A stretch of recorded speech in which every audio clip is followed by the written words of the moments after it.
Hey YouTube, it's me, Nick. Excuse my appearance and the lighting in my bedroom, which I say a lot almost in every video, but I really mean it. Excuse my lighting and my appearance. It's nap time in my house. We've been up since 6:30 or 7 today. I had a ultrasound appointment at 8:30, which is why I'm updating now. Um, ultrasound appointment. It was bittersweet. It was good. Um, I had previously had some reservations about when my period came, but then I realized that I got my period on the 12th of June, which would have put me at 7 weeks exactly today. So, LO had a heartbeat. It was 117, and the doctor said, well, okay, my OB sent me to a geneticist or whatever. She studies genetics, whether you have genetic problems or your baby has genetic problems. So they sent me to a geneticist, and there who did my ultrasound. She said that the heart rate was 117, and she said it should be somewhere between 120 and 130. Um, the baby only measured 6 weeks and 2 days, and I was supposed to be 7 weeks today. So that really bummed me out. Like, not the time. I'm just thinking that the baby's growing slow, and something's wrong. That's immediately where my mind goes. But the baby's measuring 6 weeks, 2 days, at a heart rate of 117. I just praise God that it had a heart rate. Now I'm just praying that everything turns out good. Um, as you can see, I didn't cry, and my makeup that came off and all that, cause I just want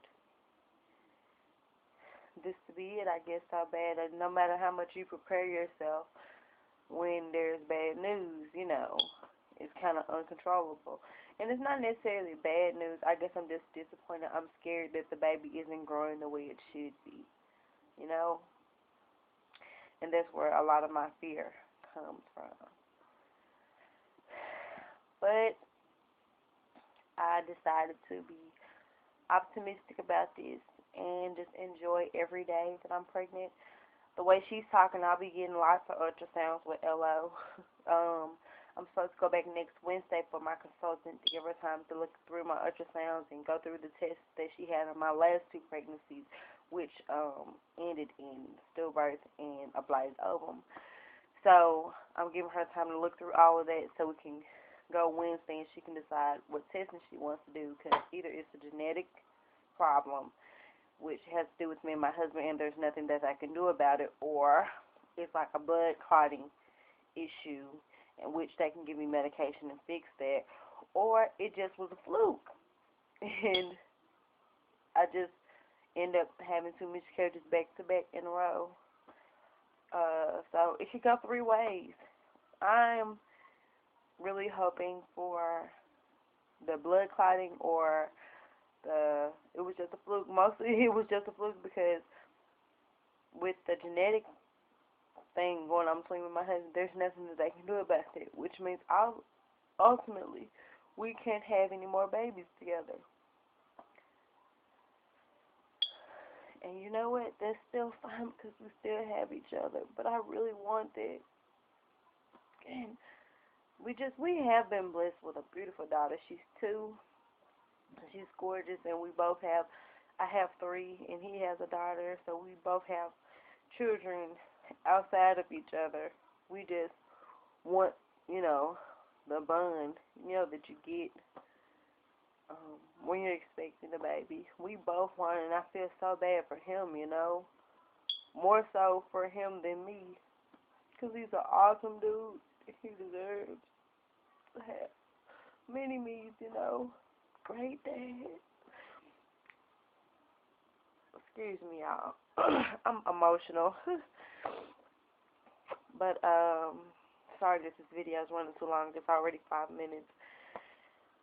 But that's what's going on with it. So I was happy and expecting and praising God to just see that little flicker up there. I was really happy about that. I wish it would have been stronger, but I'm happy just to get anything. And I was just excited to see that everything was developing. A little bummed out to be 5 days behind, and hopefully I just ovulated late. Please, Lord, let me just have ovulated late, and nothing's wrong with our baby.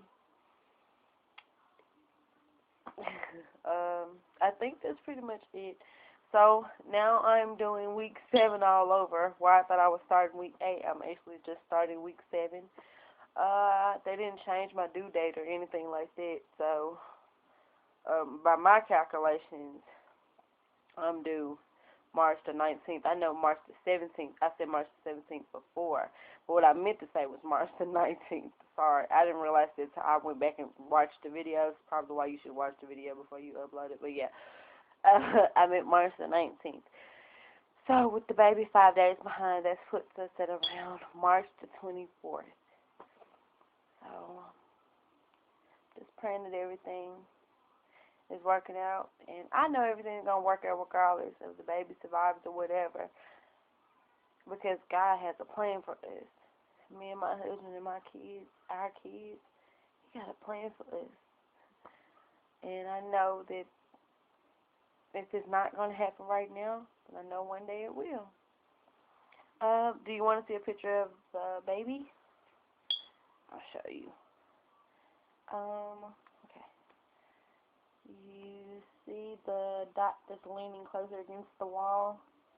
That's the baby. That's our hello. Pray for it, you guys. We so want this rainbow baby. So bad. Anyway, so I guess I'm going to start my pregnancy blog now.